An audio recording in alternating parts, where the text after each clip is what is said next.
good afternoon, everyone.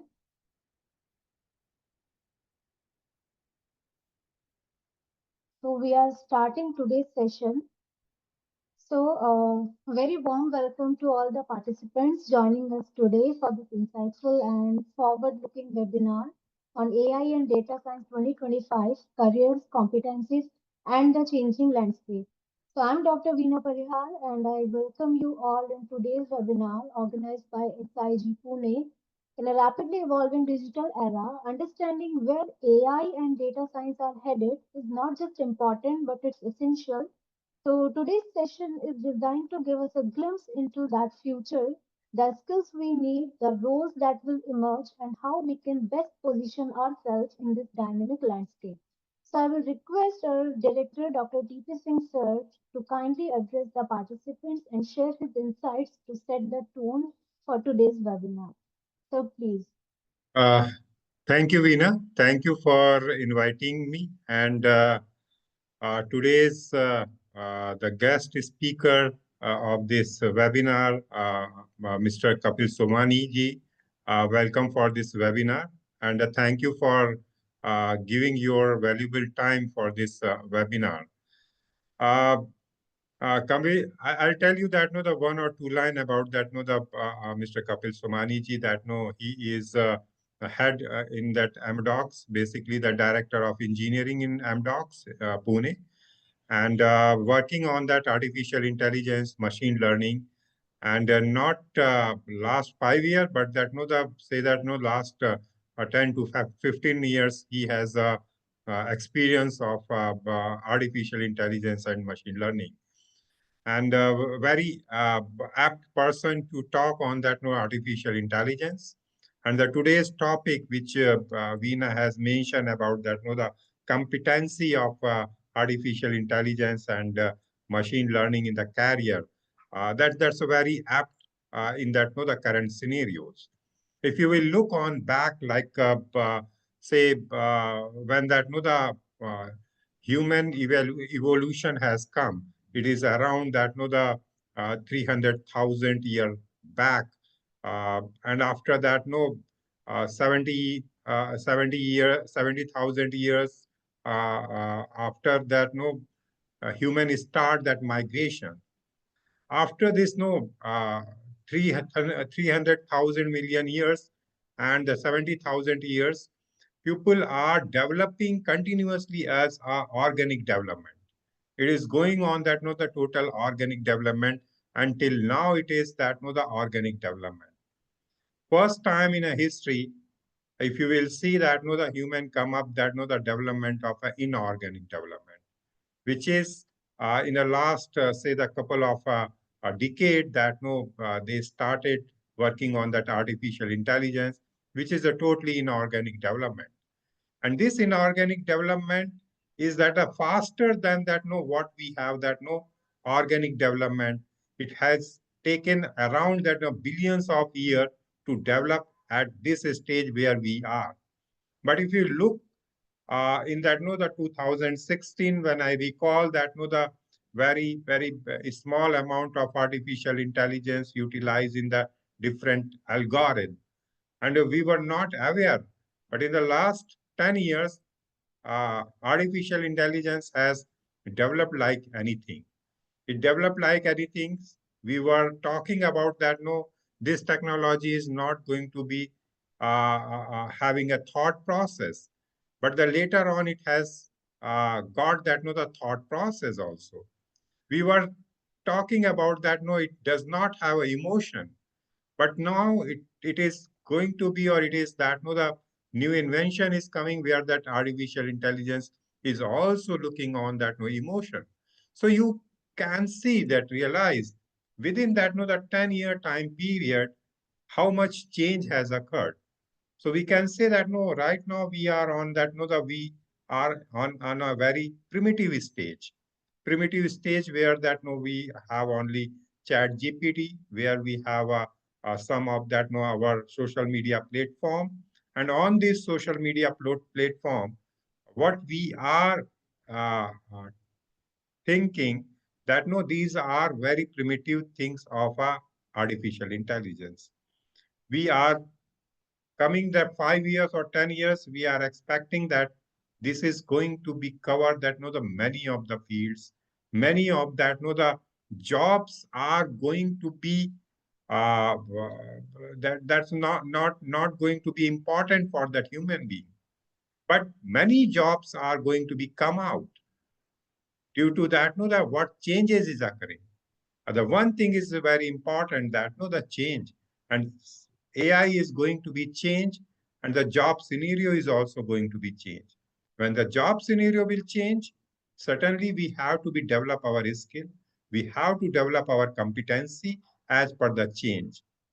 So today's we have Kapil Somani ji, who is going to be deliver his talk on this, that the what kind of the competency is required when the change is going to be occur, when that the artificial intelligence is basically the changing all that environment in the different scientific and the non-scientific field.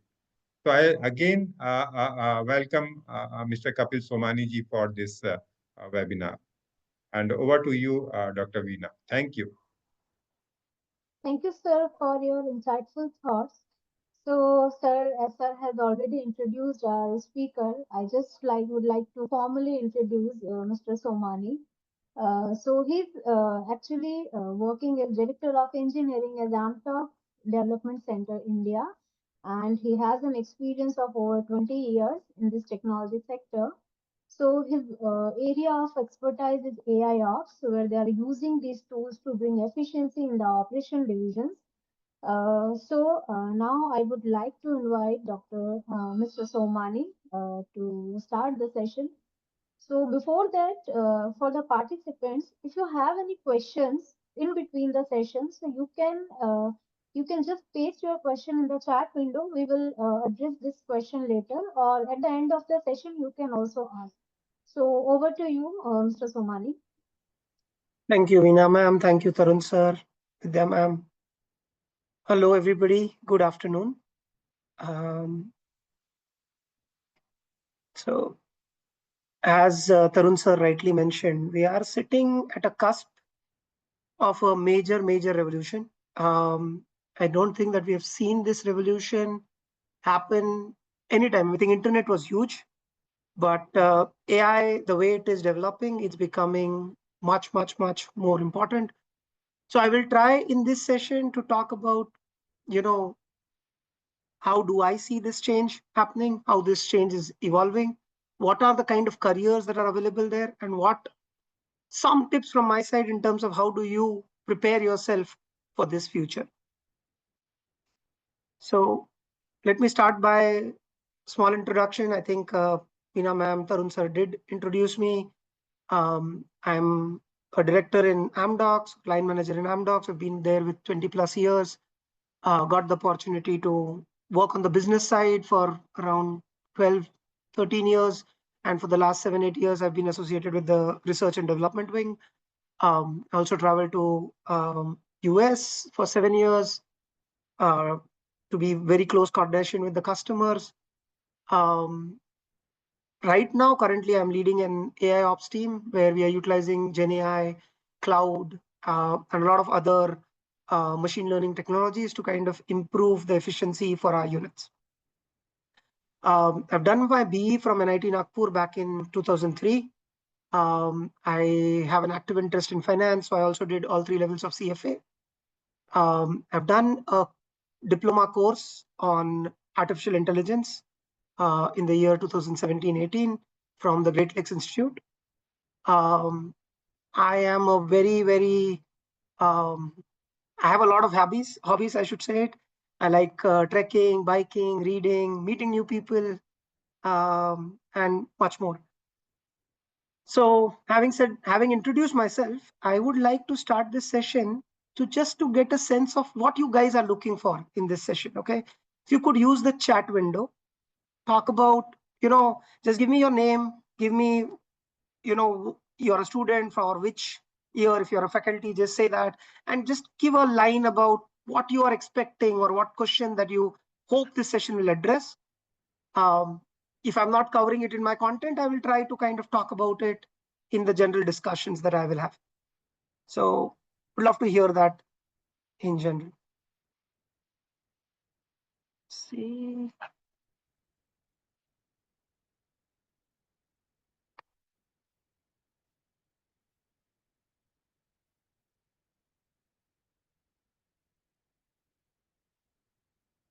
Anything. I mean, it's okay, guys.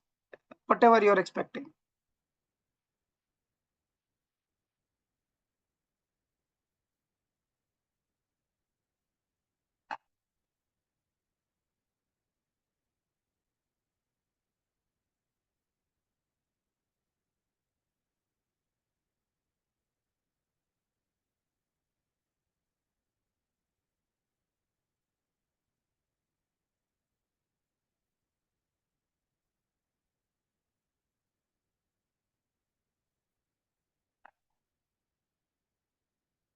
Vidya ma'am, Veena ma'am, the chat are open, right?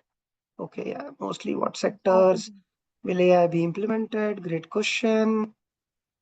My expectation from the webinar is how I prepare myself to enter into data science industry. Okay.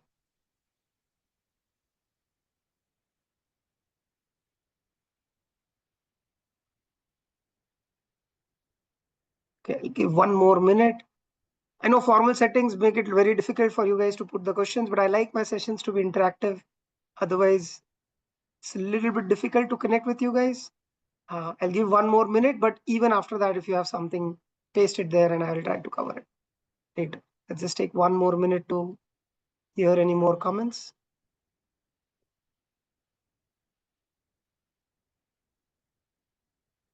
Prashant, placement officer, know what tools do you believe become critical? Okay, what can we expect from AI in the future? Okay, nice. For the key areas for entry in the data science industry, how we will data science future. Okay, cool. Are there less developer jobs due to the emergence of job? Some mass layoffs happening due to AI implementation. What's your take on data science and job security? Okay, cool. Good questions. Okay, I guess we will try and get started. So what I will try to start with is talk about the AI universe a little bit. I think we talk about these concepts interchangeably: AI, data science, machine learning, deep learning, Gen AI. And I wanted to kind of take this opportunity to make sure that we are all clear on the basic concepts. So basically, artificial intelligence is this big universe. All the other thing that we talk about, even the software industry per se, by itself is inside the artificial intelligence. Artificial intelligence is nothing but a computer program that mimics human intelligence. Now, let's take it with an example. Let's say that a bank, which used to work in 1970s, 80s, used to provide loans. And for providing loans, they used to have a bank manager, and there were some supporting teams who used to kind of carry audits to figure out if the person is loan worthy or not. Then there are other people who will gather data about him, check his bank statements, check that he has paid his loans, other loans with the account, and so on and so forth. Now, when software industry came into picture around the 90s, where the computerization started happening, part of the work started beginning around that time, where we started saying that, okay, why all of this work has to be manual?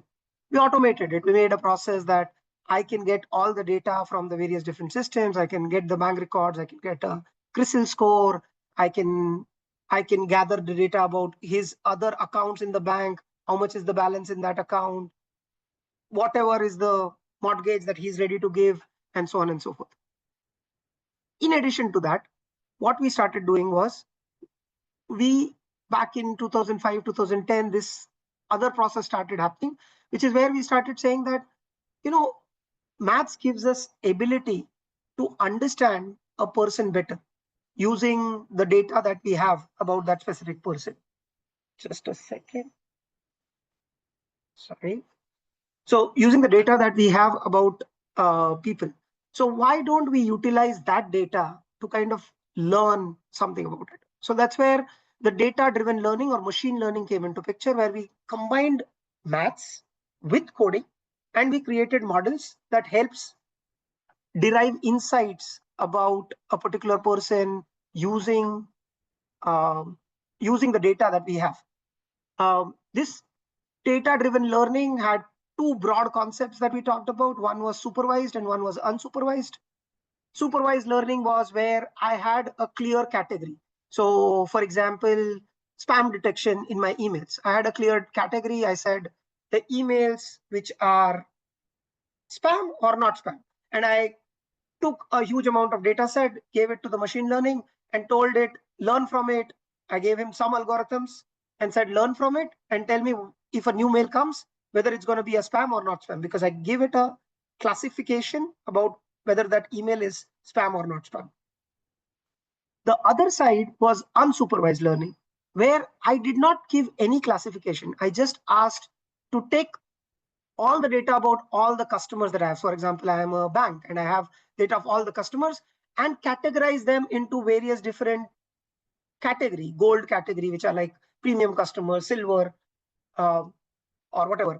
Or for example, anomaly detection, where I said that given a sense of trend of data, tell me if a particular data is falling apart, something that I need to be worried about. Fraud detection, where something is happening which is anomalous behavior, right? I see a set of transactions coming, but some set of transactions don't make sense. They are not happening as per the regular pattern, and I want to flag it and I want to utilize it. This is the whole world of data driven learning, which is encompassed between that AI, but it kind of learns by itself from the data.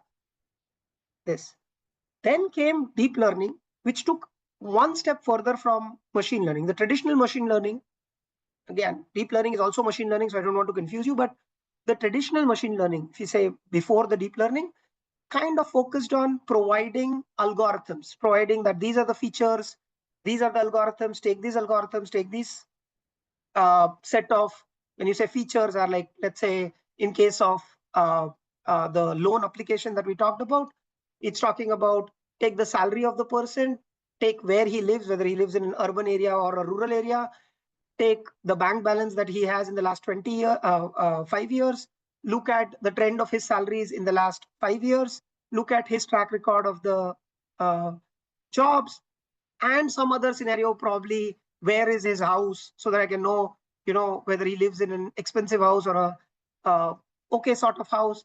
And depending on that, I took that data and I took the data of the last 5 years of who defaulted, who did not default. I selected those features, I selected that for default or not, and I made it to learn. In case of deep learning, I'm mimicking how our neural network works. So what we do in case of deep learning is where the computer learns by itself. It's given huge amount of data, and then the computer basically decides by itself which data is important, which data is not important. So it's a very, very smart way where computers learn by itself. By the way, the big event in terms of artificial intelligence happened when there was an intuitive game called as AlphaGo, called as forgot, checkers, the Chinese game. That AlphaGo was a deep learning module that helped beat that humans in that game. The current reigning champion, AlphaGo, beat him into that game. And that's when people started realizing, as Tarun sir also mentioned, that this is beyond what we were just thinking. It can understand and it can also perform intuitive things. After that, in 2017-18, we had these transformers and the famous paper on attention that came in, which kind of brought the generative AI into picture. Generative AI took deep learning to the next step. Generative AI are models that not only, so deep learning, you got into your voice assistants where it could understand the language and it could understand what you're asking and provide you some sort of answers in the fixed domain. Generative AI went beyond. It said that if I learn things just like humans do, I can also create things. So if I can learn that, how you generally create music, I can generate music of my own, which you just tell me what to generate, I'll generate. You tell me what image to generate, I'll generate an image. So this is kind of the AI universe at this point of time. This continues to evolve. The Gen AI, the models keep on improving themselves, and as we are saying that right now we are into ANI, which is artificial narrow intelligence, where still AI is good at one task that it is being told to do. The prediction is that by 2030 or max 2035, we will get into AGI. AGI means that the artificial intelligence will become as competent or smarter than the humans, where the robots per se would be able to do everything that the humans do. They are multidisciplinary. They can understand in general how to interact with the surroundings and take actions. Already you see in narrower domains that's happening. You see those beautiful robots coming from Boston Dynamics or Tesla, or you see the self-driving cars. You already see some glimpse of it, but still it is in a very, very narrow domain. It has not come into full-fledged domain. But the AGI, when it comes, it would be game-changing in the sense of what all these machines would be able to do. And then there is the ASI stage, which is expected around 2040 to 2060. Various estimates are there, where a computer would be much more smarter than the humans, where they will be able to solve most of the complex problems that we have not been able to solve. And this is where, some of the fear comes in, as well as, for somebody like me, I also get excited because of it, because there are so many things that humans have not so far understood, and artificial intelligence, we will be able to uncover it. Of course, we need to kind of keep it into check and make sure that it's not becoming the Transformers, not the Transformer, Terminator from the famous movie series. But that's how the evolution is going on.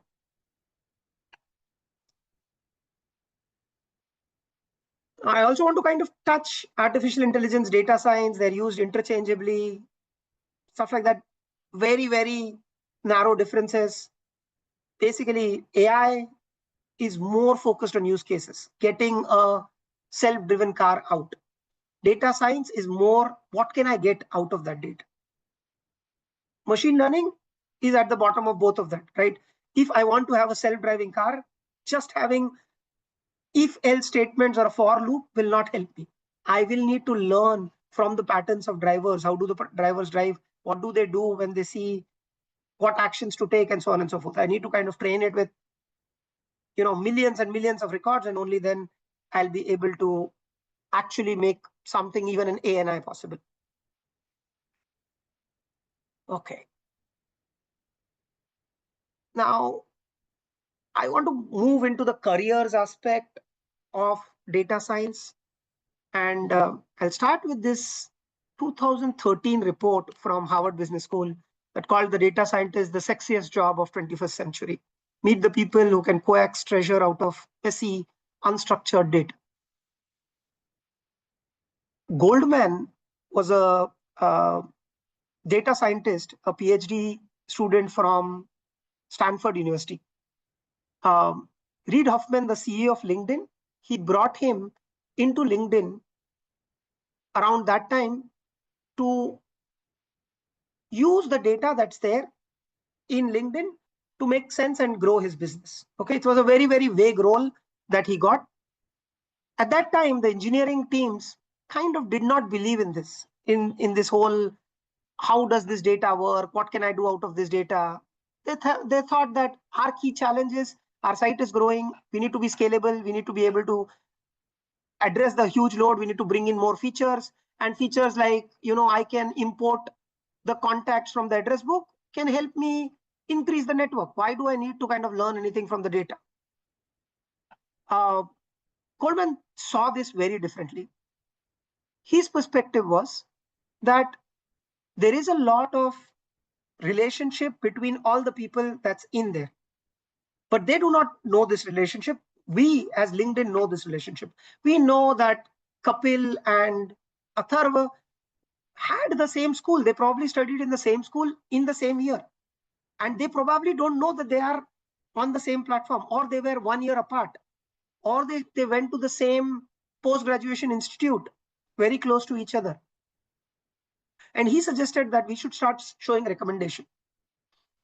At that point, LinkedIn was facing a very big problem that their networks were not growing. The networks were very, very small. These recommendations helped them tremendously in increasing the network. The network increased by 30% overnight. And then um, he kept on bringing newer and newer ideas, like if I know person A, I know person B, there is very high likelihood that person A and B know each other. You know, human psychology together with machine learning, with data science embedded together and bringing the results to the business. So definitely looks very, very interesting. Everybody is excited towards it. But this is the Instagram picture that I have about the expectation versus reality, right? And I want to cover this because a lot of the students, when they come, uh, they think data science is that rosy job. I will come and I will just create these amazing, amazing models that would just change the world and so on and so forth. Unfortunately, the MVP part is quite simple when you're working on a data science kind of a job. The key challenge lies in actually making a data science project work. And it is a lot of trial and errors. And it requires a lot of patience. It requires a lot of hard work. It requires a lot of fundamental understanding. A data scientist by itself has to be an expert in maths, in the domain, as well as in the coding skills. All of this coming together kind of makes a data scientist. If you're good in maths and coding skills, you can do machine learning. If you're good in maths and you know business, you can apply statistics, you can do research, you can figure out, okay, what is the highest selling item, what is the lowest selling item, what's the 80-20 rule, and so on and so forth. You can apply various kinds of algorithms to say that what is the probability that a particular thing will sell or not. If you know the domain, you know the coding skills, you do your software development skill. The data scientist comes as the intersection of all of this. He needs to be good at maths, he needs to be good at the business, he needs to be good at coding, and on top of it, he needs to be somebody who can communicate very well. Because at the end of the day, when you create these models are complex models. And if you will talk technical language, nobody would understand it, nobody would be ready to implement these models. You need to be able to deconstruct that information, first of all, into graphs, infographics that the executives can understand, and then provide them the responses in terms of ways that they can take decisions. So this is a very, very key important skill, right? I mean, if you will keep talking about false positive, false negatives, and so on and so forth, nobody will understand that language. The business executives definitely will not understand what's a false positive, what's a false negative, and so on and so forth. Instead, the conversation has to be that the probability that this model will implement a bad result versus will implement a good result is this is to this. And because our use case, we are not as worried about it predicting wrong results, I think we can go forward with this recommendation engine and it would help us in this. This communication is very, very important for a data scientist to make sure that he can present his or her idea to the people the people who are making the decisions. So in addition to all of this, a lot of times the way the problem comes to you is very different from the way the solution will come, right? So let's think about a data science problem versus an engineering problem. A typical engineering problem, let's say software engineering problem. Typical engineering problem is that, okay, in the runtime, I want to be able to select the most best offer that I can, a coupon that I can provide to this user. So he gets the best discount. And I need this to be as soon as possible and stuff like that. And then you approach it into the typical software engineering manner. And you say that, okay, I will try to pre-process the data. I will keep some things in the cache. I will know what the user is doing by already having a lot of information about it, or set of coupons that as soon as he logs in will be available, and then I will be able to pick and choose and work on it. You work on it in that kind of domain. In case of AI and data science, the problem is vague. The problem is I am having a lot of customers not getting retained. Customers are not coming back. What can I do to retain the customers? Or a telecom company might come in and say that the churn rate basically means that how many customers go out of your services. A telecom company might come in and say that the churn rate is very high. I want to improve, retain the customers better and reduce this churn rate. Can you figure out what's causing this churn rate? There is no clear problem statement. There is no clear definition of what data that you can use, how you can program it, how you can develop it. You don't even know, knowing at the problem statement, whether it can be solved or not solved, right? Because you don't know what you don't know. So what it requires is a lot of curiosity in terms of connecting things, reading a lot of information and being able to kind of process that information. And it could be a completely different two domains that connects together. A lot of data scientists are actually researchers from different fields. You know, PhD person in microbiology is head of data science in some of the companies that I know. So the curiosity, that going into the details in terms of how things work and trying to figure out what could be the connection and trying to apply various different types of mathematical algorithms and continuously sticking with the problem, having a lot of patience, is what this data science role involves. Now, I've talked a lot of stuff which probably might kind of make you feel, okay, this does not seem like what a fresher out of the company can do and stuff like that. I don't think so. The data science field is huge, and right now it's growing, as we will talk in the subsequent slides. And there are a lot of different roles that are coming up which can help you prepare eventually to move into this role or other roles which are involved with it. So that brings me to my topic, the different careers in data science. Okay, till this point, any questions, Vindhya ma'am, Pina ma'am? I mean, anybody has a question that I want to take in? Not looking at the charts.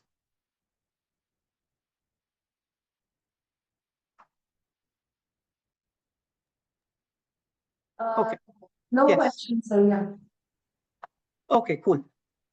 So let's talk about what are the various career options in data science or AI as we talk about.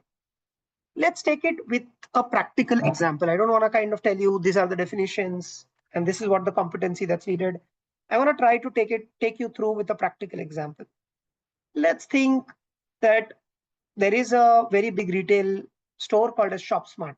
They sell all kinds of things, and they have a retail, they have a offline presence of around 200 stores, and they are also an e-commerce platform. They also have an e-commerce platform.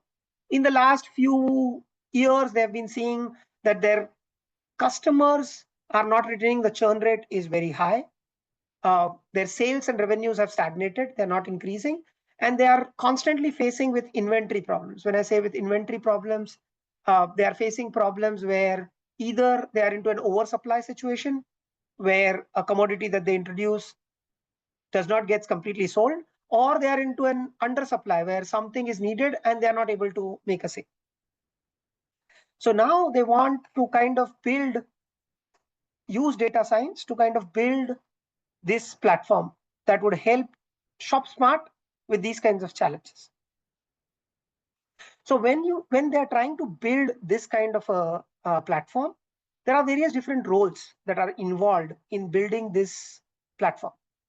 From the roles perspective, you have a product manager, a data engineering, data analyst, data scientist, AI researcher, ML engineer, and so on and so forth. Instead of going over these definitions, let me walk you through with how this project will actually happen if it comes to you in your company. Okay, so the first step here would be where the business people, the people who are responsible for increasing the sales for their stores, they will meet the AI product manager or the chief data officer. When this happens in these meetings or series of meetings, they will talk about their problem statement. They will talk about what they are seeing. the AI manager has to have the acumen to understand their problems and understand what can be the various different data sources involved into this kind of a problem. How does that can be solved in a data driven way?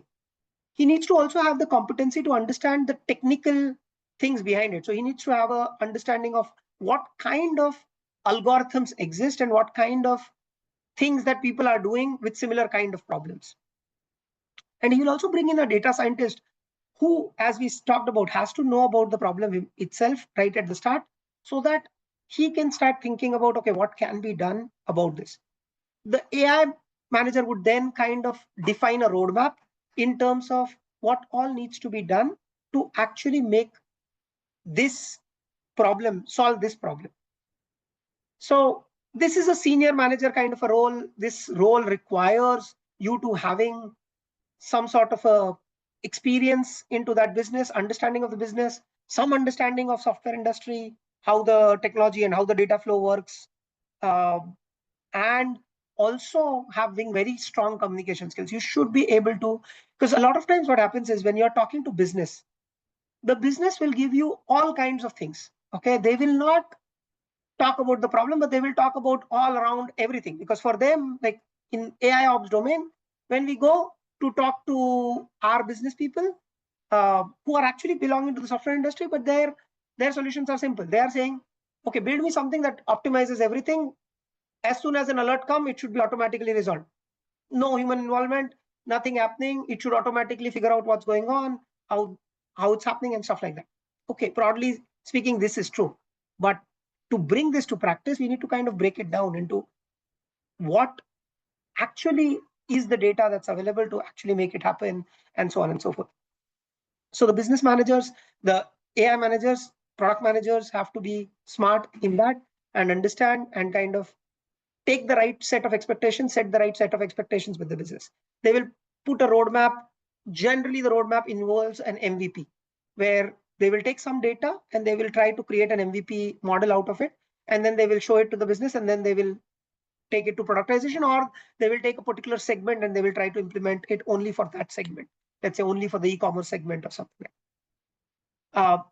Then comes, once the project is kind of initiated, the key part is how do I get the data? Now, this is a huge problem in the industry, and this problem is going to remain for time to come. Why is this a huge problem? The data within industries is not structured. Some of the industries are more structured, some of the industries are very less structured. Think about healthcare industry, for example. I think it's the future of data science. If you go to any doctor, if you go to any hospital, there is hardly much work that's happening in terms of structuring. They started the work now. I should not say hardly. All the big hospitals are now working on structuring their data and stuff like that. But they are sitting on data mines, and which are like huge amount of unstructured data lying everywhere. And this unstructured data can be coming from legacy platforms. This unstructured data could be coming from cloud platforms. It could be in a relational database, or it could be into PDF files and other documents. Connecting all of this together and taking it out and building a pipeline out of it requires a lot of work. So it requires all of these uh, uh, pipelines like Apache Spark, or having like data flow, not TensorFlow, the cloud pipelines, um, having knowledge of uh, the various different type of stacks. Like we use the tick stack, the telegraph, influx, capacitor, flow. These data engineers require a lot of knowledge on this side, and making robust data pipelines that would ensure that we can get this data very quickly. Now, this problem statement is also kind of evolving, because previously there were data engineers which were working with data warehousing kind of systems, uh, which were kind of worked in a background process, right? You could have like a job that's running in right overnight, and then it will provide insights and stuff like that. Now think about, you have to provide a personal recommendation to a user, and the users these days, Gen Zs, half the people sitting on this room, or they are kind of completely impatient. They will not wait for few seconds for that recommendation to load. They want it right then and there. So now the portion of the data pipeline is also to kind of build these efficient serve mechanisms where quickly the data about the user can be squeezed in, can be pushed into a model, and the recommendation can come. So this is where the data engineers are needed. I think this is a place where fresh as well as advanced people can come in. A lot of work is supposed to happen in this area, utilizing obviously the cloud platforms. Plus, I think there's so much there that has still not been digitized. So a lot of work still is remaining in that area. I think I have a question, something in the chat. See, ethics engineer. Okay, I will go. The next part, once I kind of get into this, I build this data pipeline, or I get the data, let's say the sales data from CRM, the seasonal data from some marketing research reports, online e-commerce data, and everything else. Once I capture all of that, then the next step is to kind of take this and do some analysis to understand what are the key features that are required for that can be taken out of this data so that we can build a model. So data analysts / scientists would come into picture here. Data analysts are kind of people which are much more skilled in Power BI or Tableau, and they know NumPy and Panda and all of these libraries to kind of play with the data and create engaging graphs that can help to understand from the data what are the key insights that can be drawn. Like, I see that in the month of March, there is a lot of sales of white colored t-shirts because of Holi that comes. Now, they can kind of create that the color of the cloth and the time of the month is an important parameter to be able to give the recommendation. And probably it's much more relevant for a younger crowd rather than the older crowd. Like a millennial versus a Gen Z might have a difference. A millennial, people from my generation or before, they always feel that in Holi you wear old clothes. Whereas the newer guys, they're like, okay, Holi, I need to kind of wear a brand white thing. I want to look good and I want to go and play Holi. Very different trend. The data needs to kind of show that, and then this kind of information is passed on to the data scientist. Data scientist, as we talked about, will look into his understanding of what is the business problem, what is the data that's available, and what are the various models that he has at his disposal. And he will think about it. He will kind of look into the various research that has been done into the subject, and he will try to kind of create some sort of a POC utilizing various data. He will optimize it. He will change the model. In some cases, we also have to kind of change the models and build a customized model on top of it, and come to a state where he feels that he has something interesting to recommend. In our case, let's say he built two models, or the team built two models. One model is a forecast prediction model where they utilized the data to kind of predict what would be the required inventory in a given month or in a given week. And they also built a model which is basically for the recommendation, that they, based on the sales or based on the time of the day, they figured out that, okay, somehow there is a very huge trend on basic colors that's happening across Pune city. And now they're saying, okay, this is a very interesting trend. I should probably start tapping into this trend and start showing recommendations about it. So he will not know this specific trend, but he will know a model that can find out this trend. And he will build a model that, based on the past data, is successfully able to pick out the trend and give the recommendation. And he will get enough data in there, insights in there, so that he can make this presentation or pitch to the product manager as well as the business folks, that, look guys, I seen this, I see this as a pattern. And then the business manager will look at it and say, yeah, that makes sense. Yeah, we've seen this in this month. It was a good trend that your model has been able to catch. So once this model MVP is successful, the next step is to kind of take in and optimize the model, research it further, and then deploy it to production. Optimize the model involves a lot of taking different sets of data, working with it and figuring it out. Here, the machine learning engineer roles comes into picture. So what is a machine learning engineer versus a data scientist? Okay. And in some organizations, it's used together. In some organization, it's used differently. Again, machine learning engineer is probably also an entry level position versus a data scientist, which is a senior position.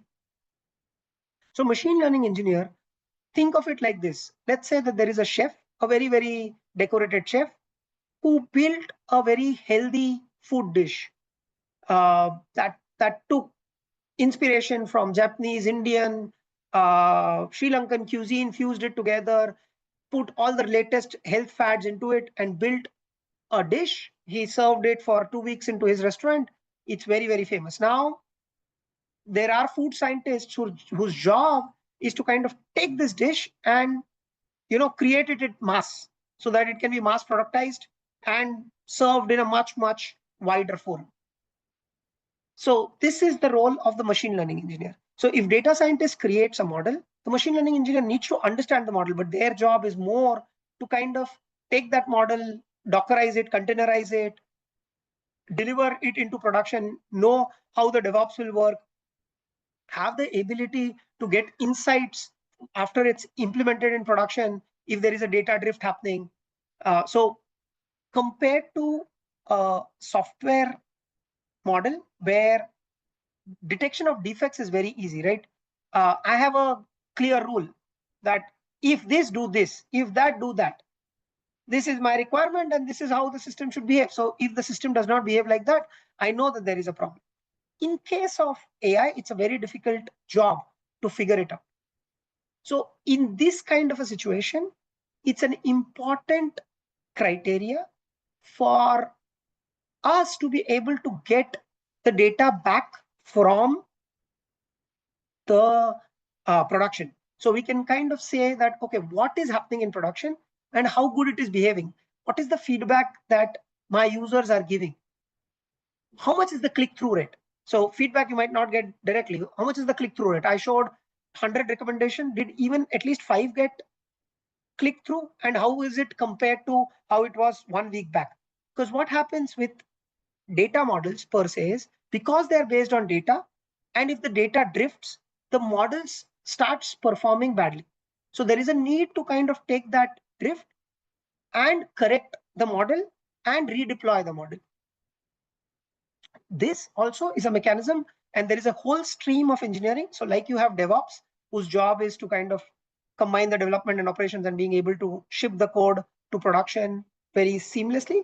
There is an MLOps field whose option is to kind of completely maintain this model life cycle from its development, where multiple iterations and experiments are done to understand what parameters work for the model, to deploy it into production, to take the feedback, re-optimize it, improve it, and redeploy it, and continue this into a cycle.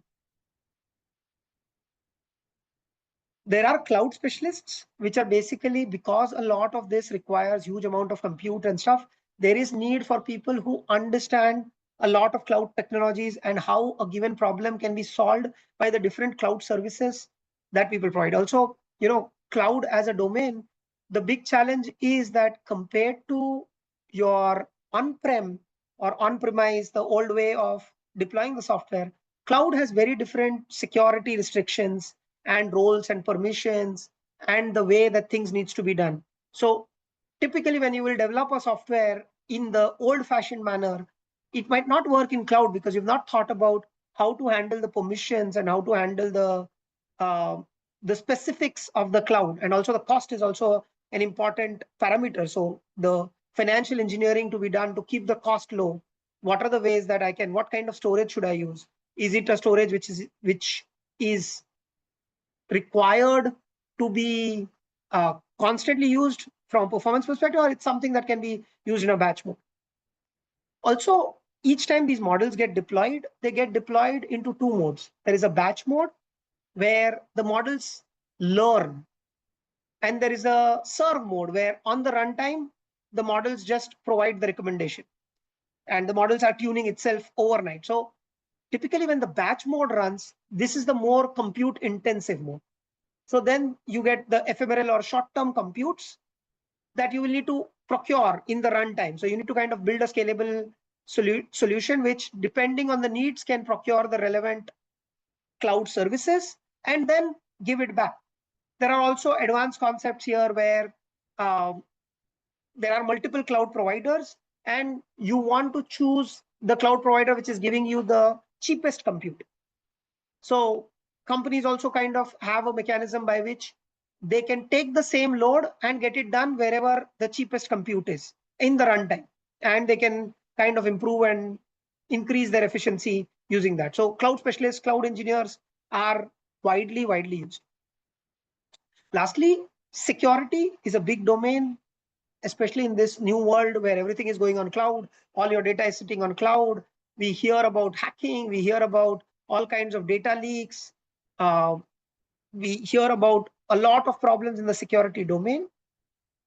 Requires that the security experts, the cloud engineers, the ML, even the developers need to be very understanding of all the security risks, all the security scanning tools, the penetration testing, the uh, uh, image scanning tools, the check marks, the twist lock, and there are a whole lot of vulnerability scanning tools that are available in the market that you need to be aware about, and you need to do it as a part of the development exercise and productization exercise itself. AI ethics engineer is a newer domain that's coming up, which is basically involving that when you build a new system, are you taking some data which is not yours to take, right? Is it a personal data of the customer? And it's very difficult to kind of do that in the sense of your day-to-day job. So somebody to kind of lay a governance layer to say, okay, what you are doing, what data properties are you using? Are these data properties correct or not correct, and stuff like that. Now, what kind of person will probably suit here is somebody who understands AI and who understands the law, the legal domain, and who's somebody who's kind of well connected in terms of what's happening across. There are a host of lawsuits that are kind of coming up right now. I just read that, for example, Reddit sued Anthropic because they said that Anthropic is using a lot of data from Reddit users, and it's not their data to use. It's more the data of Reddit. So that's there. There are, I think, James Rowling sued one of the AI company because they started creating content on after training them on Harry Potter books. So a lot of stuff is happening in this area. Very evolving domain, but probably it would require legal plus AI to kind of come together and be able to help. Okay, I will just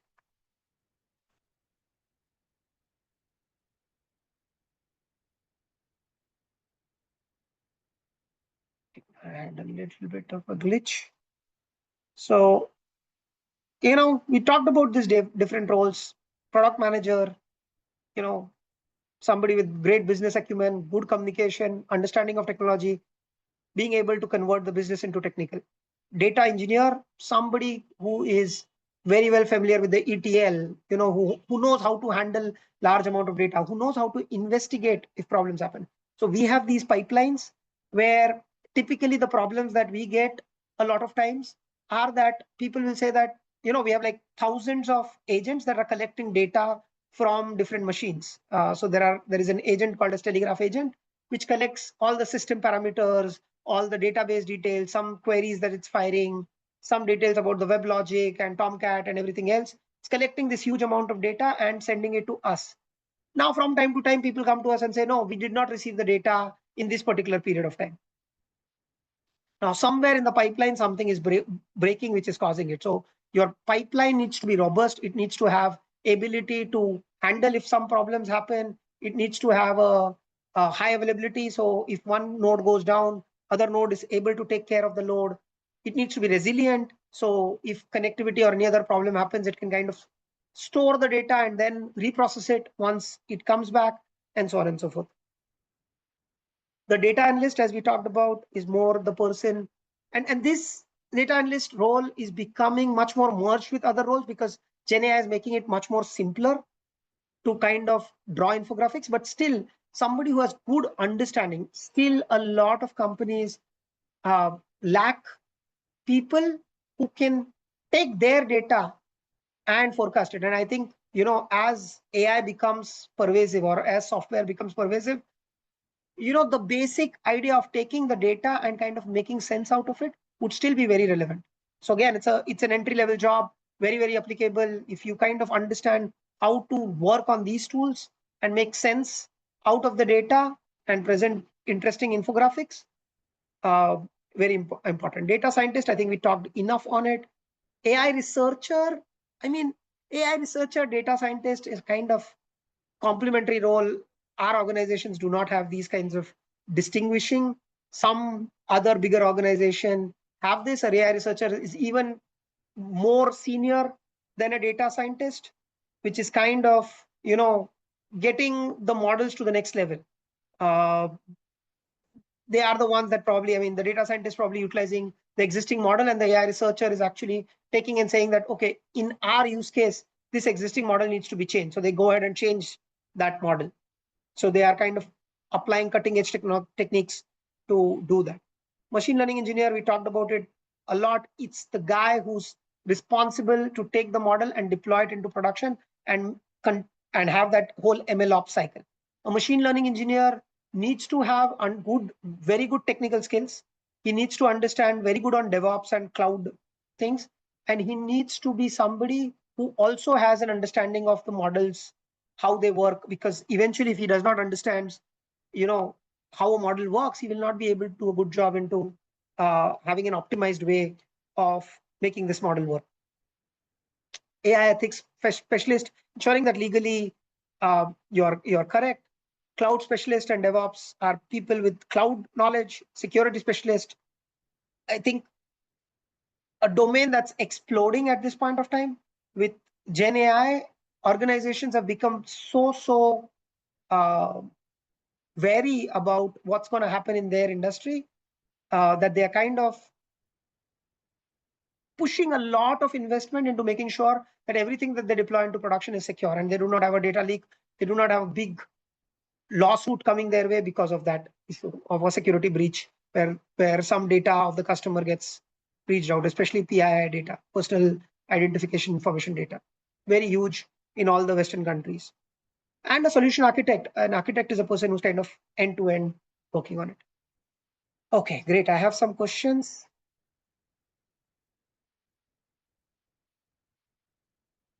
Mostly which job are offered to a fresher out of the discussed one? AI and Gen AI is advancing and future this technology will be strong, and AI will analysis is better than the human. How will reflect the data scientist? Okay. So Tarun sir, I'll take your question later on. It's part of my presentation. From the fresher perspective, I think the key roles that they can target is a data engineer, a data analyst, a machine learning engineer, a cloud specialist. These would be probably, again, not a cloud specialist, but a DevOps engineer would be the title that would be much more applicable. These would be probably roles that freshers can get into. Again, I think the world's becoming much more acceptable to the idea that there might be somebody fresh out of college who has exceptional knowledge about something, and he might transfers and become one of these other roles as well. So sky is the limit from that perspective. What is the level of mathematics required at entry level positions? Not a lot. I don't think that entry level positions require maths. I think as you advance more, I think the data scientist, AI researcher would be more people that kind of require maths more. Although if you have better understanding of the algorithms, and especially now with Gen AI coming into picture, with a better understanding of how these algorithms work or how the maths behind it works, you might be able to build much better models or much better optimization. So if you are even getting into an entry level position, you might be able to provide some nice recommendations because you understand how that whole backward propagation and everything else works. But not necessary that each of these roles require math skills.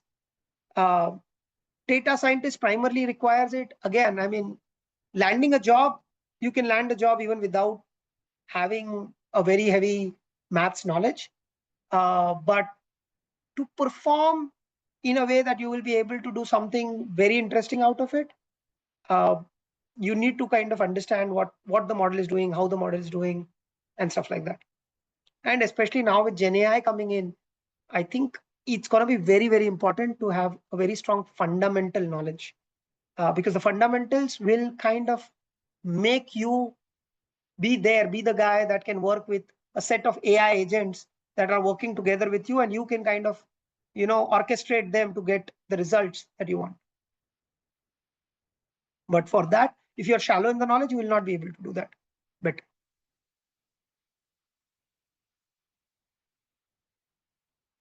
okay, further question. Cool. Let's move on.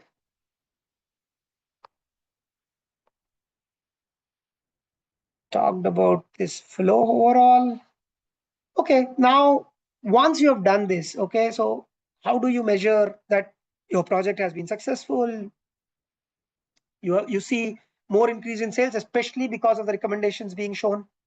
You now see reduction in inventory cost because the trends are identifying things better. You see improved customer retention and so on and so forth.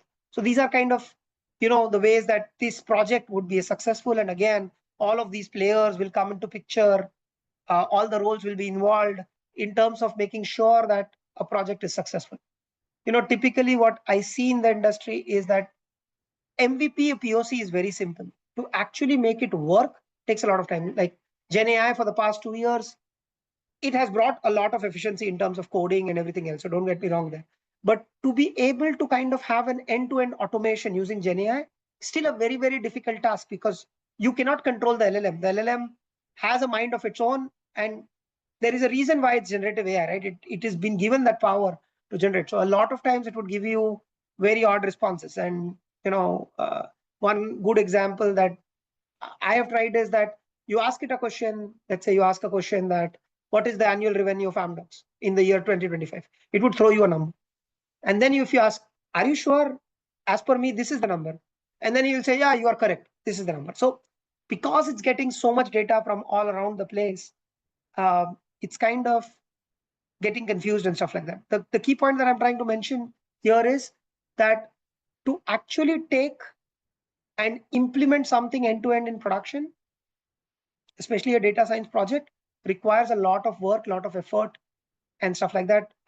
In our company, we are building a chatbot. Every company is building the chatbots that can learn from their own company's knowledge and provide useful information to the customers. Now, we have a whole set of challenges there. I mean, the expectation from the company was that, when our CEO said, this is straightforward, why you are even doing it? I mean, you just plug the data and you'll get the results. But 2 years hence, we get results, but the results are unpredictable. There are a lot of times where it's not coming up right. And there is so much proprietary information. And inside there also, for example, we have our products, and their products have versions, releases after releases after releases. Now you are feeding all of that to Gen AI. How does that Gen AI then make sense that this feature is here in this release and not in that release, and so on and so forth? It gets confused with all of that and stuff like that. So there are a lot of engineering and MLOps that needs to be done, and data quality research that needs to be done to kind of get the LLM to answer what you want it to answer and stuff like that. In this specific example, just kind of completing that example end to end, what's happening and what will happen, which will increase the scope tremendously, is hyper personalized shopping experience. It's not enough now that you catch a trend. It's now getting to a point where you need to catch a trend and you need to understand the trend is applicable to that specific user, not all the users of the age group 25 or all the users of age group 30. Now, because this customer has been on Amazon for 5 years, you know enough about that customer. So now you need to be able to give him that personalized choice that, this is what his preferences are. So based on that, let's kind of personalize it specifically for him. Give him the right coupons, give him the right options. If he has purchased something in the past, very few months, like last 2-3 months, and he's not likely to again purchase it, don't show him that. Give him coupons for things that he used to purchase from you, but he does not purchase it from you anymore. Bring him back to you in all the ways possible. So a lot of hyper personalization happening, and I think a lot of campaigns and marketings and everything else that's going to happen in the future. So on one hand, the content creation has become easier. On the other hand, the campaigns are now going to a different level altogether in terms of how people are wooing customers and getting the attention of their potential customers. Okay, so I'm coming to the last section of my chat. My thoughts, these are trends that I see or I've read. I feel what's happening here in this domain. Just a second, guys. So what's happening in this domain? Give me 1 second.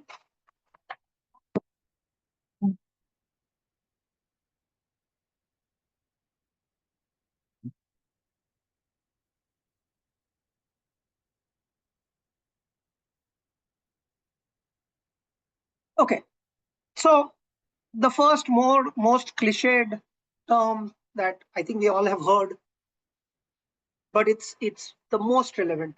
Okay, and I think any one of us sitting in this room, if he's not getting to the power of Gen AI, it's going to be very, very challenging. I'll give you an example that I just came to as a part of this creating this presentation.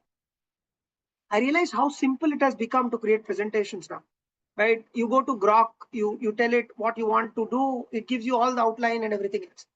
Now there are websites like PictoChart where if I give it just 5 lines that this is what I want to do, it creates the entire presentation. You just need to tell it what you want to do and how you want to do it. There are websites where you can just provide it some content and it would kind of put a very beautiful infographic around it. Napkin.ai is an interesting website. There are websites that can take a PDF and it can convert it into a podcast. There is a website called as Notebook LLM. You can take that website, thing, and you can just ask it to give it a I had a book that I was reading, and it was getting very time consuming to read that book. So I said, create an engaging 1-hour podcast out of it, and it created a podcast. So while on the way to my work, I can listen to that podcast and get enriched. So in all of that sense, what's happening is if you are not connected to this technology, you will think in the old fashioned manner that, oh, if I have to do this, it takes this much amount of time. Let's say that, I was the judge for one of the hackathon that was conducted recently in Amdocs, where participants, college students from all across India participated. And I was blown away by the presentations that were done there in terms of the POCs that were created. And it's become so much simpler because everybody could very quickly, utilizing AI and all the coding tools, generate a very basic website and enrich it with infographics and everything else, with a login page and with multiple tabs, everything working. The level of sophistication that I saw on those projects was next level. Now, if somebody is not thinking about it, and there were a few students who did not think about it, and they were very good students, they did a lot of good work, but their presentations were kind of old school, jaded. they could not make that impression. So I think it's very, very important. Everybody, I mean, I think ChatGPT, Grok, Claude, Gemini, all of this are easy examples, but there are everything. I think to me, for everything I'm doing, I try to find out if there is an easier way that ChatGPT or Grok will suggest me, and I will take that option and I will try to figure out, okay, how can I make it even more efficient, even more better.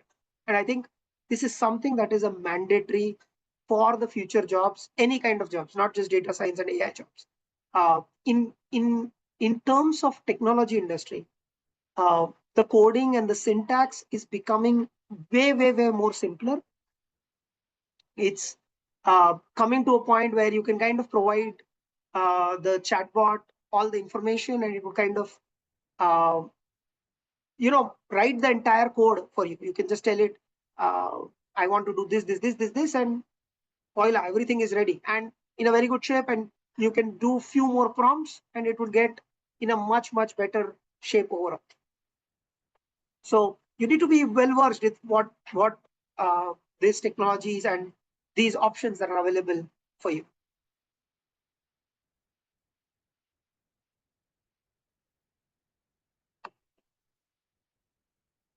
Okay, now when we think about it, we come across and we think that, and this was a question that sir also asked, Tarun sir also asked, with all this advancement, would there be the need for humans at all? And, where is this industry heading, and so on and so forth. This is a paradox that Bill Gates quoted a few months back. This is a famous economist from the 18th, 19th century time frame. Worked a lot on the marginal utility theory. And he talked about a very interesting paradox. He said that when you make advancements, technological advancements that increase the efficiency of resources, paradoxically, overall consumption of that resource increases quite a lot. Let me explain you with an example of the coal engine. Okay, back in the day, 18th, 19th century, when the railways were just starting up, it was very expensive to travel in trains. And it was, because the engines were very inefficient, it used a lot of coal, and so on and so forth. Now, when the newer engines came into picture, the thought process was that, okay, the newer engines would mean that there would be less consumption of coal that would be happening. But actually, the reverse happened. The efficient usage of coal meant train travel became cheaper. This meant everybody was traveling by railways. So what was originally considered only for the rich now became mainstream, which meant the usage of coal just went through the roof. Similarly, in the software industry as well, as coding becomes simpler, the adoption of software is becoming widely permissive. Slowly, steadily, and I mean, it would not be even slow. Very quickly, it would happen that across the industry, people cannot survive without software. A very interesting example is the automobile industry. The automobile industry so far was, mechanical domain. It's all mechanical parts and stuff like that. And instead of that, now, if you look at all the EV cars, the Teslas and all of these BYD and all of these cars now, they're completely software products. You have your car charging at the basement, and automatically tomorrow you will go to the charge, and the car will start behaving differently because the software came through, updated it, and it's a new product altogether. Similarly, every industry is kind of going through a change. I had this interesting project that I was doing with some of the homeopathy doctors in Mumbai. These doctors wanted to kind of prove the effectiveness of homeopathy medicine. And they thought of an interesting way where they kind of built a simple website to kind of collect the data of all of their patients and what medicines that they give to them, and keeping track of what were the symptoms, what medicines were given, and 3 weeks later, what was the result. Kind of build an optimized model so that they can understand the efficacy of medicines better. So for them to do this today was a challenge because they didn't understand all of that. I feel that in the future, they'll be able to initiate a project like that easily by themselves. The problem will happen once this project is live and they start getting revenue out of it. This project will need to be maintained, enhanced, upgraded, scaled up. Cloud resources will need to be optimized and stuff like that, which will require a lot of knowledge, a lot of engineering, and so on and so forth. Okay, which kind of brings us to the new world that we are coming into, which is a multidisciplinary world, right? Now, AI will kind of permeate everywhere, right? So, you will have healthcare plus AI, coding plus AI, finance plus AI, photography plus AI, sports plus AI, and so on and so forth. In every industry, somebody who understands AI and who understands coding and who understands uh, the the business value that he wants to drive, he'll be able to apply that to get results out of that. And in every industry, a lot of projects are happening in that. Healthcare space is exploding right now. I think in the coming years, we will we will experience a very different kind of healthcare that would be happening, where all your connected devices will be providing data to the hospitals automatically. The hospitals will be able to give you a risk score on how much risk you have of developing a particular cancer or a particular heart disease or a particular or diabetes, and they will already be suggesting you some medicines and treatments and some supplements that you should start taking. The whole hospital operations by itself is getting revolutionized, and so on and so forth. And they're just getting started. It's a big journey for also for us as professionals, the students. I think there is this huge scope. So, for example, you are a hobbyist and uh, you have a very good hobby on biking or table tennis and stuff, and you know the ins and outs of it. You like to research on it, you like to understand on it, you like to work on it. You might be able to combine that with AI and build something very interesting, and then you might be able to work with somebody. So might be tomorrow, and it's also already happening with all the sports, the big sports personalities. All the big sports personalities have their own uh, personal AI assistant, personal, person, coach, who is very well, who's taking all the data about what's going on with him and kind of providing him inputs about how he can improve his game and so on and so forth. And there is a technical team that's kind of sitting behind it, providing all these insights. All these IPL teams are big teams now that's helping it, and so on and so forth. So this multidisciplinary will happen quite a lot. Also, I think it's important for us to kind of think it in that fashion, that you can do multiple things in the span, right? You understand development, you understand how to develop automation test cases, you understand cloud, you understand security, and then you can kind of be an full stack kind of a developer and single-handedly kind of work on projects and so on and so forth. So this is going to be a huge big changer in terms of the future jobs, and there would be huge value for people who can connect the multiple disciplines together. Okay, security, I touched about it in when I was discussing about the topics. I think Gen AI is making technology very accessible, which means that people can exploit the vulnerabilities a lot more than they could. The hackers and the bad people and the rogue elements can get in and really hurt you. So all the enterprises are really getting very serious about security. This is a huge domain to understand the ins and outs of how things work, understanding and being able to kind of be an expert in this domain. has a lot of value uh, as it comes. Uh, the problem in the security domain is twofold. Okay, and this is a domain where we lack, in the industry is lacking professionals like anything. So we are either getting people who just understand uh, the theoretical concepts, and they will basically take a risk-free approach every time. Oh, this is a vulnerability, you cannot go for. You cannot handle this thing. And this approach basically is a problem, because this basically means you stifle innovation. So we need to have security experts who are smarter, who can kind of weigh the risks, who can calculate the vulnerability, who can understand what are the different parameters that goes in terms of actually making a code risky or not risky. Again, you need to be secure, but you don't need to kind of be so restrictive that you end up not developing anything, or you kind of increase the cost too much.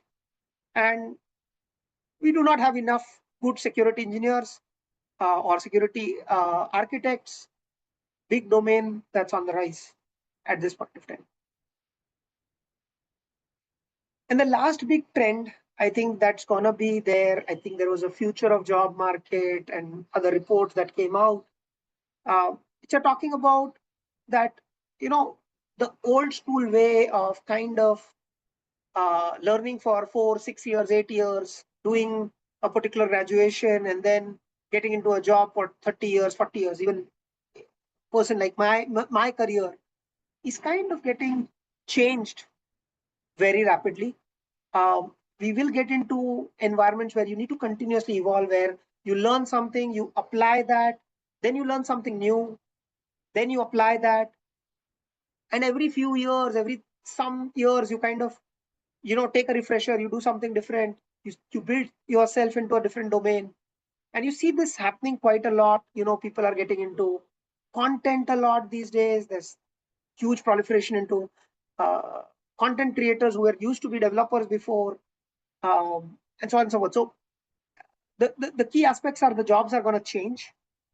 It's definitely the pace of evolution is so much that we do not know what's going to happen in 5 years from now.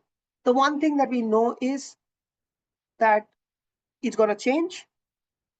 So it's important to continuously keep learning, adopting new tools, keep learning, keep understanding, and have a mindset like that. Because if you are stuck into the mindset that I have done my graduation and done, I'm done for my life, that mindset has to change very, very significantly.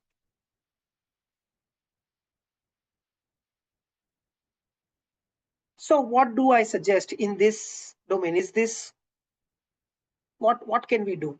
Okay. I think there was an interview by the AI chief of Google lately, uh, who the AI chief of Google was asked about the same questions about the future of jobs and stuff like that. He said that I'll still bet my money on the STEM concepts: science, technology, engineering, maths. Uh, Build your fundamentals strong, because even if you have these models, if you do not understand how these models work, if you do not understand how programming works, if you do not have expertise in at least one language, you will not know how to work with these agents. And when these agents malfunction, when these agents do not give you the right set of answers, you will not know how to kind of tune it and work on that. So we definitely still need to continue to build our fundamentals strong. It's very, very important that we understand the basic concepts. And now, more than anything, because you have the personalized trainer, it's important that you can use the concepts of prompt engineering and stuff to understand any concept, right? I mean, these days, anything in any meeting I go, I hear a concept that I have not heard about. I immediately go to one of these agents, the Grok, the ChatGPT and stuff, and I ask it very simple prompt: explain this concept to me like a high school student. Uh, Explain me with practical, relevant examples, and then I ask a lot of follow-up questions, and it gives me so beautiful answers that the whole concept becomes clearer much, much faster. And as I said, the notebook LLM and these other tools that you have makes learning much more fun, much more accessible, which means that we need to kind of make sure that better and better on the fundamentals, which will help us quite significantly in everything that we do. So when you are working on various libraries in Python, you should try and approach every library and work on it in details and understand how it works and everything else. I talked about Gen AI, utilize the Gen AI tools. Prompt engineering, you know, probably it's an often repeated concept. I kept a few slides. I will go over it only if we have time. But some basic concepts that I talked about back in the past as well that can be used. There are a lot of open source repositories, and I just gave some, but you can go online and you can ask Grok or Gemini or ChatGPT, and it would give you enough resources where you will get data sets to work with. I would suggest even better. I would suggest take your own personal projects. As I said, the multidisciplinary learning. If you have an interest into particular domain, try to kind of see if you can build a model or build a project around it.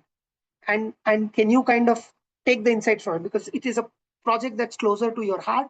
You might be able to build something interesting out of it, and in the process learn a lot about the fundamentals stuff. Participates in hackathons and coding competitions. It gives you a lot of exposure into what others are doing, and it also gives you exposure in terms of how to build a project, and it's become simpler. So kind of, you can take your idea and develop it into something. And doing is better than talking. Always, if you will try to take a project and do it, you will learn so much out of it that no amount of theory or no amount of certifications will ever give you. So that's why I also point certifications are good to get noticed, but practical knowledge is very important. Another point that I think that could be very important for the future on the multidisciplinary that I said, if you have interest into a secondary domain, you should try to see if you want to get some other course or a diploma into that domain. It might help you into ways that you do not know. If you were interested into health as well, but more interested into maths, and that's why you took uh, uh, engineering or BSc MSc course, you can think about also doing a diploma course, or taking something on genetics, understanding genetics and all the genomes work and stuff like that. And that could kind of make you stand out for a company that's working specifically for that, right? And if you kind of distinguish yourself from the crowd into that sort of thing, right? You took your interest, you did something else on it, and then you applied AI on top of it, and then you can approach specific companies in that domain that I have done this. I see you are doing an interesting project here. I would like to collaborate. Your chances of getting a career into data science becomes much more. And utilize Gen AI to build your CVs, cover letters, reaching out to LinkedIn contact. I mean, makes it so much more simpler. I think it's a crime if I will now see any CV which is not generated with Gen AI, which powers what are the key points that you want to highlight into your CV. You should be definitely looking to utilize. And by the way, you know, we think, and again, you can use Gen AI to think about your personality better and what are the things uh, that could make you stand out. In the past, I had even called people for interview where I saw something interesting that stood out on their program outside of the certifications and everything else that they had done, that they had gone to some sort of a mindfulness training session, and then they have done some sort of inner engineering thing. So as I said, diversifying yourself, getting real life experiences, putting things into there makes you stand out. If you are into a sports thing, you know, make sure that that all gets highlighted into your CV, and your CV stands out. Your personality stands out into that CV, which will help your cases coming in. Definitely cold call. You can basically go to LinkedIn, connect with people, try to, engage with them on different topics, understanding what they work on, and push your case forward. And that also has helped a lot of people in terms of getting their jobs as well as switching jobs. Okay, this is the last slide. I've spoken a lot. Uh, there is still plenty to do. Isaac Asimov, the master of science fiction, all-time greatest, the GOAT, he said this quote, which eventually says that the machine is eventually a tool. At the end of the day, the human brain would always continue to take this new data, find new ways to kind of create something new, test it, and bring it forward. So there is still a lot to happen. And as with all the other revolutions, this revolution will also lead into an explosion of different kinds of jobs that would pervade the market. And they might be much more satisfying jobs because you might be able to more connect to what you always wanted to do, uh, and be able to do that with the help of this technology. That's it from my side. So I will open it up for questions.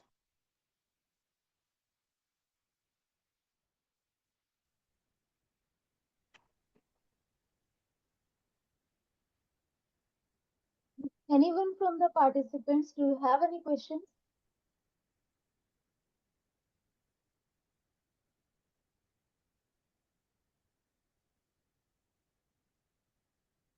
You can unmute yourself or you can paste in the chat window.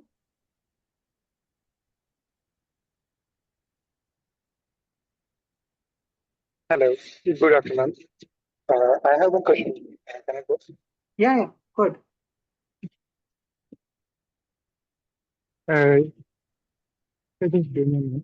Yeah, sure. So, in our curriculum, actually, we mostly focus on the analysis part of the GIS domain. But as the years pass, right now I have 5 years of experience working in the GIS industry. With GIS professionals were more expected to build applications or softwares showing and visualizing the GIS data rather than analyzing the and at least once, and then client says that send me the data in the CSV format. And I also understand if it has hundreds of tools in ArcGIS Pro application, which can do analysis part at any level which is required. And AI can tell us which tools we need to use. So basically that analysis part is covered up. I work in energy and utility sector right now. My question is like,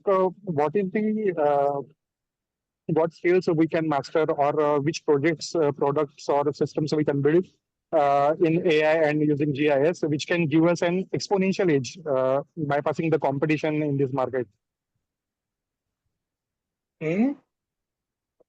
A difficult question as far as the GIS sector is concerned. Um, I think I would suggest that, from the perspective of AI and data science, the GIS, you have a lot of information lying around you with the specifics of the topology and everything else. We should think about how we can connect it together with the needs of the customer. I think, like for example, I know that uh, there are these whole the maps and all that are coming inside the automobiles. Uh, they are getting much more smarter in terms of providing you recommendations about what you can go to or get to where you are when you are on the go, right? But still, it's far from a very good recommendation. I don't know if you have faced this, but I face this all the time, that when I am on the go and I'm asking for something, the responses that I get are still very, very not so great, right? The simple use case of being able to take my uh, location, my route preference, and my historical preferences, and be able to give me an option, I think is still, you know, not yet mass productized. Might be the bigger companies, the Googles and Apples of the world are doing a lot of work on this, but I don't think that I see still a a lot of information, a lot of great products in that space. I think drones per se are making a big presence overall in this area. I think utilizing, so for example, uh, uh, the Indian government right now is getting into this portion where all the land records are going to get digitized, which I think is going to be a huge opportunity per se in terms of using the geoinformational data and the digitized uh, project records to create a whole set of services on top of this that could be kind of consumed by various different players. The real estate players, the commercial players, all set of players.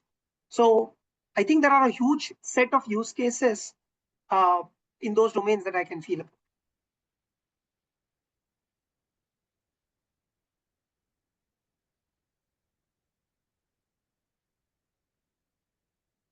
Hope that helps give you some answers. Yeah, sure. Thank you. Okay, so there is one more question in the chat window. The question is, could you share insights on emerging AI trends that new graduates should focus on? I would say that as a graduate, the most important thing that you should focus on is getting your fundamentals very, very strong. Uh, you know, you need to know if you are BSc, MSc graduates. Uh, I think we get people out of college whose programming skills are way below how we would expect it to. So you need to be very, very good in your programming skill set. You need to be able to, if you are thinking about a career in machine learning, you need to be able to understand the basic models, all the basic models, the linear regressions, all the linear logistic, all the clustering mechanisms, the deep learning. You need to have a good understanding of all of these models. How do they work? What's going on there? You should try and do some practical project on any idea. Take a Kaggle data set, try to work on it and stuff like that. And most importantly, have a GitHub repository created for you where you kind of keep putting your projects so that you can kind of have a repository that if you go to a interviewer, he'll be able to take a look at it and work on it. If you're looking at it from the job perspective. Outside of that, if you're looking at the generic trends in AI, I think generative AI by default is something that we need to kind of keep an eye on all the tools that are coming up. And if you go to one of the tools and ask it, okay, I want to do this job. As I said, the cardinal principle that we all need to bring it into our life is any task that you are doing now, first you ask the Gen AI, is there a tool or is there a way I can do it faster? Okay, make the prompt, this is my role, this is what I'm attempting to do, explain me how I can do this faster. And just keep doing this, and it would give you a lot of tools, it would give you a lot of trends and everything else. And things are changing so fast that it's very difficult to keep in track. Use them, use Gen AI to keep track of Gen AI.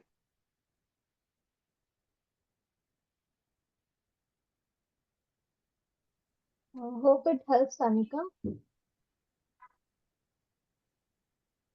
Okay. Anyone else for the questions?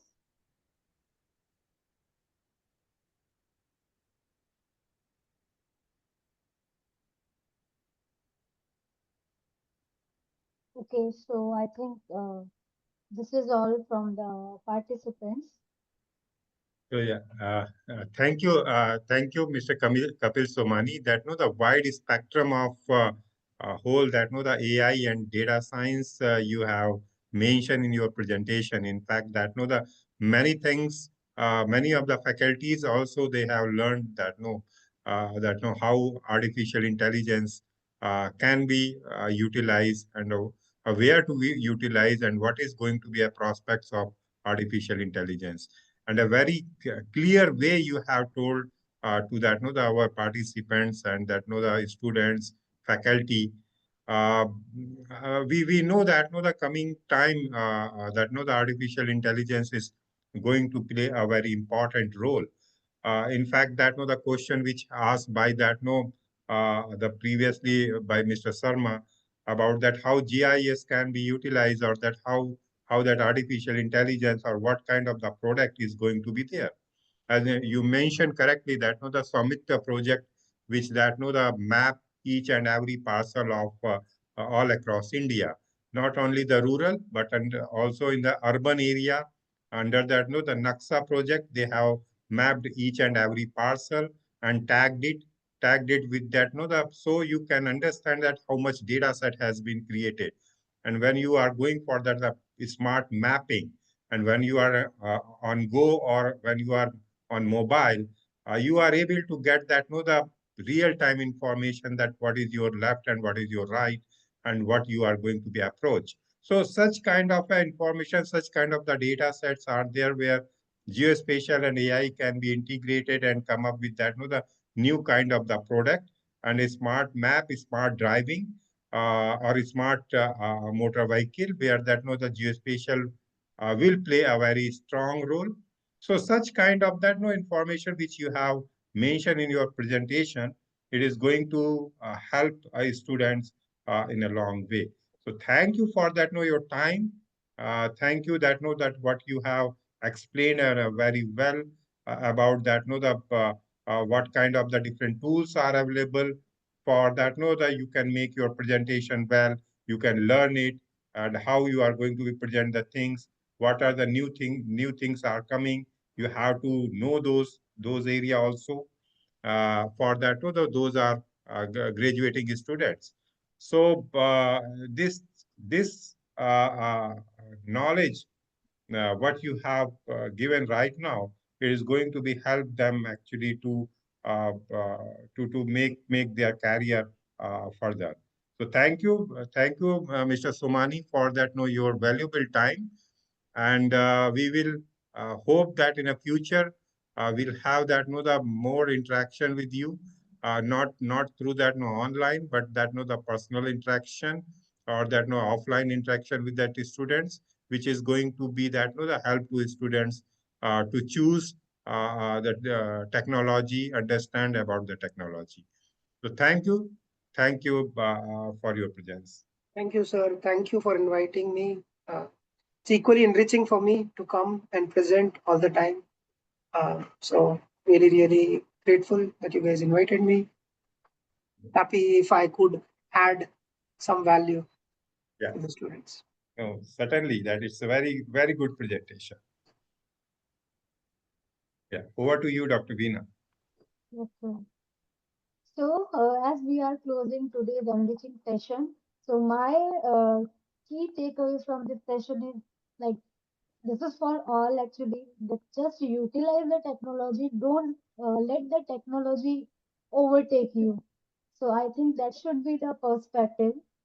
So I will take this opportunity to express my heartfelt gratitude to Mr. Kapil Somani for giving like a broader and clearer perspective about these technologies. Like we have heard about all these trends in technologies, Gen AI, AI, ML, and all. We know that these are important, but you have cleared so many things about these technologies. And I would also like to thank Dr. T.P. Singh sir, our director, and Dr. Vidya Patkar, our deputy director, for their continuous support and guidance in organizing such kind of events that can enrich us with that kind of knowledge. And a warm thank you to all the faculties, participants, students, and professionals who have joined us today, and the team who have helped me to arrange this session. Thank you so much for everyone. Looking forward to connect with you all again in the future. Thank Thank you, you. guys. And I'm available on LinkedIn for the students. If you want to reach out, connect, ask some questions, I'm available there. Thank you. Thank you. Thank you. Thank you, sir.